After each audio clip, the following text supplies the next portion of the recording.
Welcome to Bridge Boatyard. This presentation will give you an idea of what's what on board your boat. Before you arrive, crew members of the boatyard would have been on board getting your boat ready, including cleaning inside and out, fresh linen, fresh water, fuel, toilets, gas and electric checks, engine, oil, water, greaser, battery levels and any emergency repairs that were needed, just to name but a few things that go on before you arrive. From the outside we start with securing your boat to a mooring. If you are familiar with knots, please feel free to use a knot that you're comfortable with. If not, we suggest you use a figure of 8. To complete this knot, with the rope from the mooring to the boat, go under and over and under and over. That forms a figure of 8. Round once, round twice, pull it tight, and that will secure your boat safely at the mooring. Outside the boat you have a buoyancy aid and a hook pole, along with 3 ropes, 1 at the bow and 2 at the stern. Prior to your arrival, a crew member of the boatyard filled your boat with fuel from the previous hire. On your return, your boat will be filled by a member of the boatyard crew, and you will be charged or refunded for fuel used, depending on what arrangement you have with the boatyard. Here is the engine bay. Taking care lifting the boards up, you need both out so you can get into the engine bay. We have 3 checks in the engine bay. Firstly, in the mornings when the engine's cold, to check the water, removing the cap. If you can feel or see water there, no problem. If not, fill it up from the galley, replace cap and tighten, and you'll be absolutely fine. Next one is to check the dipstick, just like you do on the old-fashioned cars. Take it out, bring it back out again. If it's below that notch there, then you need to call the boatyard because you've got a problem with the oil. There's no oil on board unless pre-arranged with the boatyard. The third job is to check the weed filters. This one, undo the top, pull out the top there, the filter, make sure it's clean, and with the stick prod the pipe. That will clear all debris away. Put the filter back, screw back on, hand tight, you're okay to go.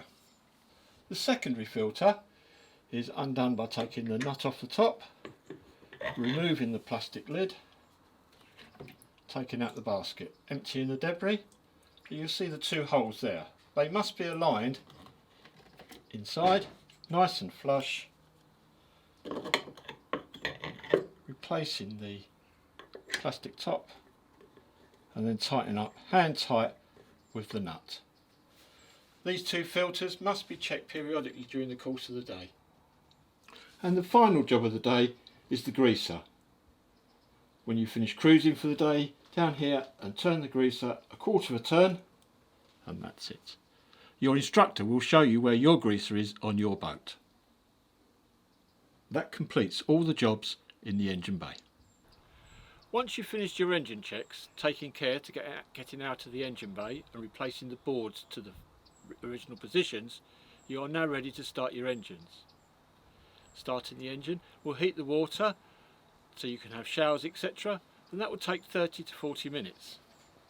To start the engine, first make sure the gear control lever is in the upright position.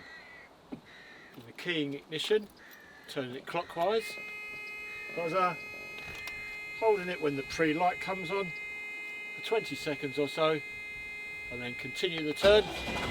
The engine will turn over and start.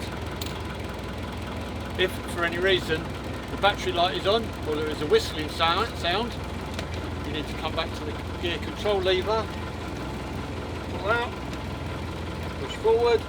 That disengages the forward gear. You can now rev the engine. That will stop the whistling.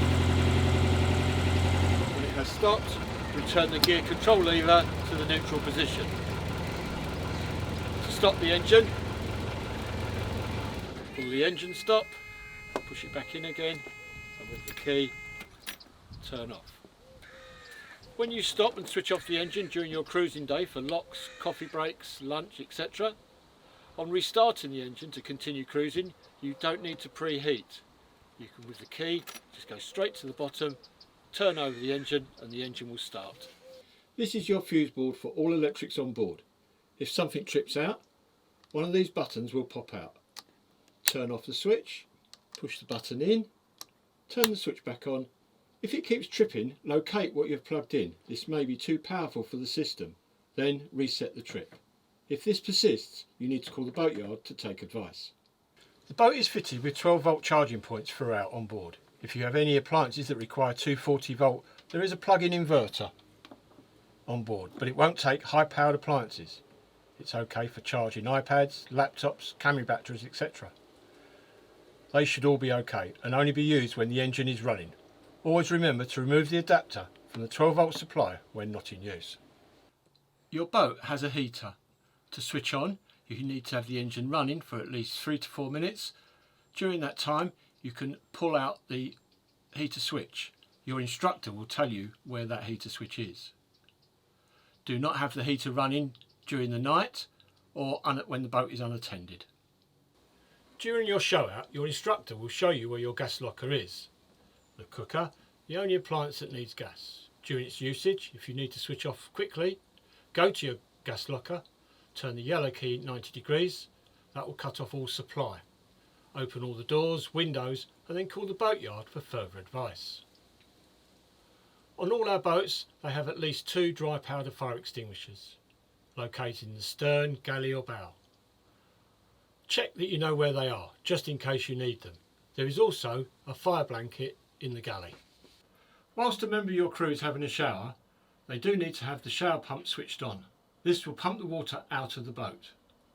Make sure when you get on your boat you know where the location for that switch is. The toilet. Unlike your toilet from home, whatever you eat or drink can go down there, so please no wipes, sanitary ware, makeup wipes or any products that the manufacturers say that can go down toilets. They will block the system. To operate, the button on this side here, plunge, that puts some water into the system. When you've done your business, using 2-ply paper towels, not your quilted 3 from home, flick it on the other side and pump away. That is the toilet operation. Your boat has a freshwater tank which you will have to fill up during your cruise. Your instructor will advise you where the water hose is located, along with where the filling points are. Water stations are shown on the map by way of a tap icon. More up at a water point, connect water hose to tap, flush pipe through, unscrew water inlet fitting and insert hose. When water comes out the top, the tank is full. Remove the hose and replace pipe cover. Collect the hose from tap, replacing the locker. Your job is done. On designated public water taps, this service is free. If you wish to watch TV, you need to put aerial on the outside of the boat. The TV has been tuned, but due to your location, we can't guarantee a perfect signal. When you're on the river, you must remember you have to steer the boat. On a cruiser, it's very similar to a car, but you must be aware of oversteering. To begin with, take your time and get used to the way the boat handles.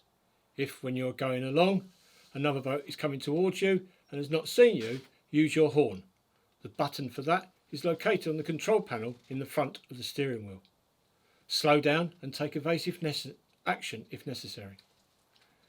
You can turn a boat around anywhere on the river as long as it is safe to do so, but avoid bridges, bends or moored boats. On the River Ouse and Cam, our boats are only allowed to be driven between dawn and dusk. Boats are driven on the right hand side of the river unless you're advised to change sides or in an emergency situation. The speed limit on the river is between 4 and 7 miles per hour. Speed limits are advertised on bridges, signposts, on the banks. You must adhere to the limits and always slow down when going past moored boats. You should remember it could be you sitting moored up having a nice cup of tea or a gin and tonic, and you don't want to spill your drink.